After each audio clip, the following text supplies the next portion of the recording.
What's going on? Mike Newman here. The finals here of the IFPA Pro North American held in conjunction with the NAMBF Mr. and Miss Natural Minnesota stat classes here. It's the biggest show in the whole history of the state of Minnesota with over 230 competitors. We're going to wrap up the pre-judging and talk about what we think about the finals here with Brian Ahlstrom here. So Brian, what do you think about pre-judging and what's going to happen at the night show with some of these competitors, and who are the standouts to you?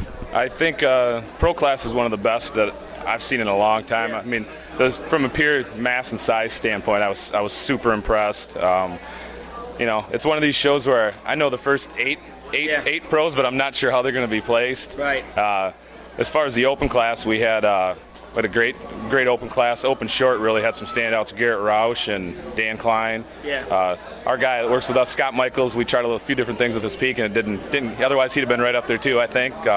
Yeah, it looked like the judges still favored him a little bit. Scott should still he should still get up there. No, I think probably top 3, maybe 4, but should be third, fourth place right in there somewhere. But it's definitely between Garrett Roush and Dan Klein. Dan Klein's got a lot more muscle. Didn't have the color, and his posing wasn't right on. I think Garrett Roush could pull it off. I can understand if Dan Klein does get the win, since he's got so much muscle on his frame.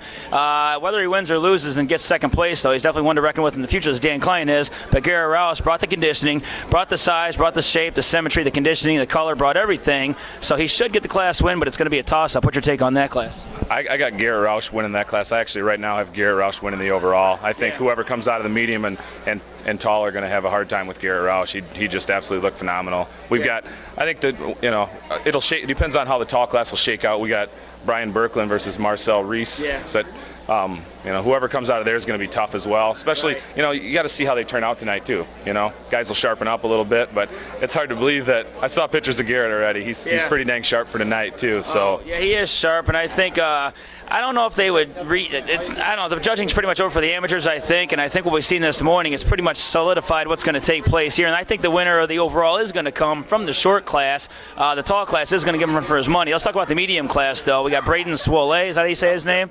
Okay, he's who impressed me the most. I think he would get the class win. There's a couple guys that are kind of close to him, but he's got the best overall package. I think certainly the best thighs in this show. He's a longtime competitor. I actually have competed against him before as well. Yeah. So, yep, he's been in the game for a long time, and it looks like he dialed it in pretty well tonight, so he'll be right there too. So, I mean, he for sure will bring a great package. And his brother is actually Riley, that is in the. He's got a brother. Yep, brother Riley's in the pro man. I got him pushing right at the top 5. So.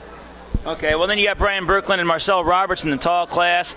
I gave it to Berkland, because I think it's going to be really close. I think Brian Berkland has the edge over Marcel, but it could go either way.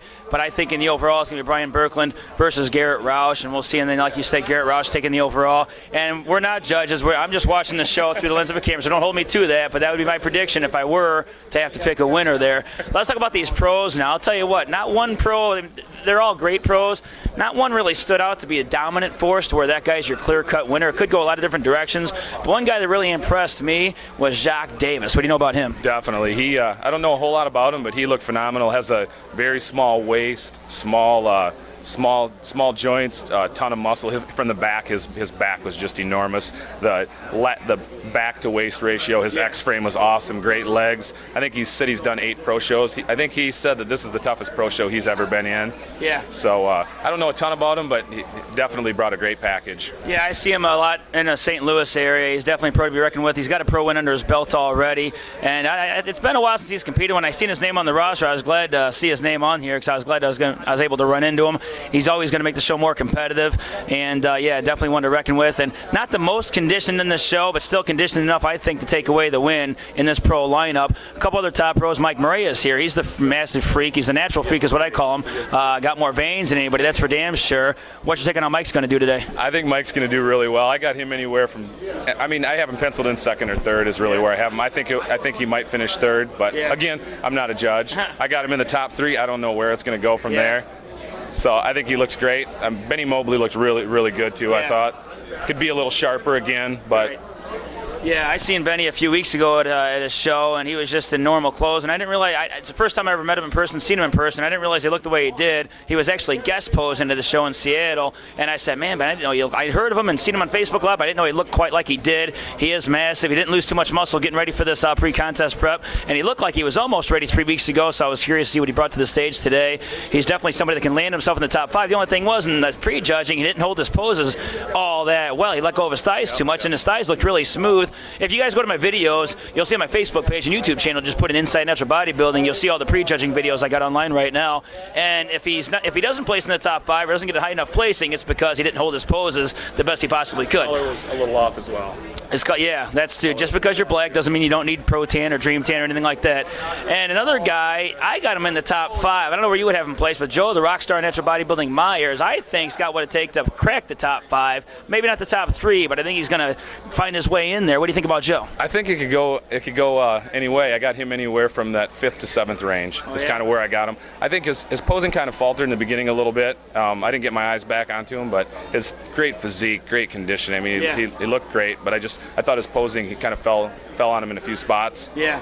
His rear lat spread and his front relaxed in a few situations. Just didn't show a great representation of the package that he had. Right. His posing's always held him back. He has improved on his posing in recent weeks. His posing's been a knock of his since day one, but he's definitely made some progress in that aspect. But he held it together well. Normally he grimaces on stage. He poses really hard. He gives it 110%. Some pros give it 90%. You don't got to pose to the absolute hardest you have to hold the poses. Give it 90%, you're good to go. Well, Joe it's like a workout up there for him. But today wasn't like that. He finally relaxed on stage. He held his poses, and 20 minutes into the pre-judging lineup, he was still keeping everything tight, and he didn't let his thighs go. And I think when guys like Ben Mobley let their posing go, guys like Joe can creep up and pass him up a little bit. So we'll see what happens there. And I'm sure things were changing across the board as the show went on, because guys did kind of let loose. And I'm guarantee there's some positions being juggled on the spot as it went. You might have been written at 2nd in the beginning. You might have fell down to 5th. I mean, it was a very tough class. When you're going back to posing, I had a client of mine, Carl Sievert, in the show, in the pro show today, that he said he finally learned that he's not flexing, he's posing. Like you were saying, the 100% all out, you've got to be able to look composed and professional and still stay in all your poses. 90% is about where you want to be. Yeah, and not that I'm a pro, but I know when you are a pro, you got to be able to hold your poses on stage for longer than 5 minutes. So when you get a class that lasts 20 minutes, you got to be one of those guys that actually can hold the poses all that long. And a lot of these pros are made in the off season. Some of these competitors, they only diet 16 to 20 weeks out from the show. It's the pros that actually diet during the off season that are placing at the top of their class today, wouldn't you say? I totally agree. It's easier for him to get into shape, and it's that final last stretch that really helps him out. It's pulling the glutes in and getting the final conditioning in when you're already lean to start. Right. You know, guys only dropping maybe 15 pounds, 12 pounds. Well, always stay within striking distance. I didn't really mean to interview you on the spot here, but since I got you here, what's the latest with Brian Ahlstrom? When's your next show coming up? I actually am dealing with a knee injury. I had my knee scoped, and I got a partial quad tendon tear. Got that repaired and my knee repaired in February. Back to partial squatting and kind of getting on the rehab train.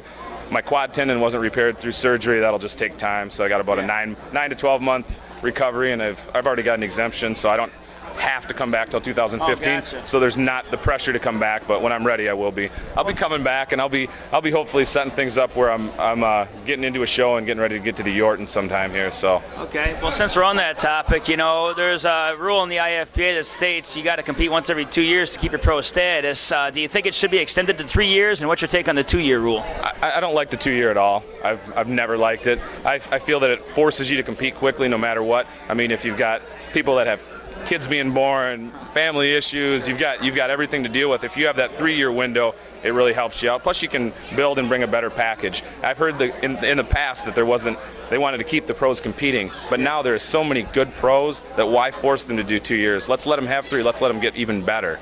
So I'm a big believer in 3 years. Well, then there's a lot of guys, like Jacques Davis. He hasn't competed in a couple of years, and it's almost like he falls off the map. But just when you think you haven't heard about him in a long time, well, here he comes out of the blue. So it's kind of cool that I'm seeing guys like Jacques Davis today, and I think Jacques does have what it takes to be a top pro.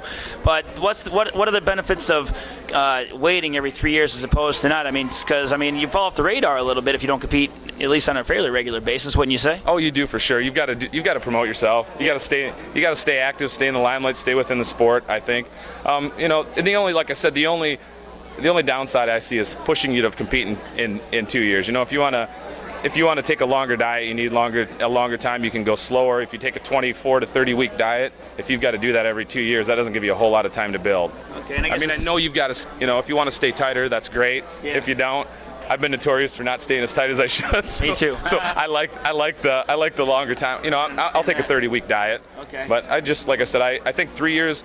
2 years just seems like it's kind of pushing it a little bit, but 3 years, it seems that extra 12 months, like I said, life happens still. You're right. It still happens. It gives you a little bit more. I know that IFPA, Fred's been great about dealing with people, and he gave me my exemption pretty quickly, and it's been great to work with. So. Okay, well, good stuff. We'll get to hear from Brian Ahlstrom and your take on that. Well, the show's going on now. I don't want to miss too much in there, bodybuilding and figure fans. I'm going to let you guys go. I just want to give you guys a take on what we thought about the prejudging, the review of the show, and our predictions, if you will. So I'll keep you guys posted on my Facebook page as to how things transpire and unfold here at the IFPA Pro North American. So until next time, bodybuilding fans, you got Brian Ahlstrom. I'm Mike Newman. You're watching Inside Natural Bodybuilding. Thanks for watching.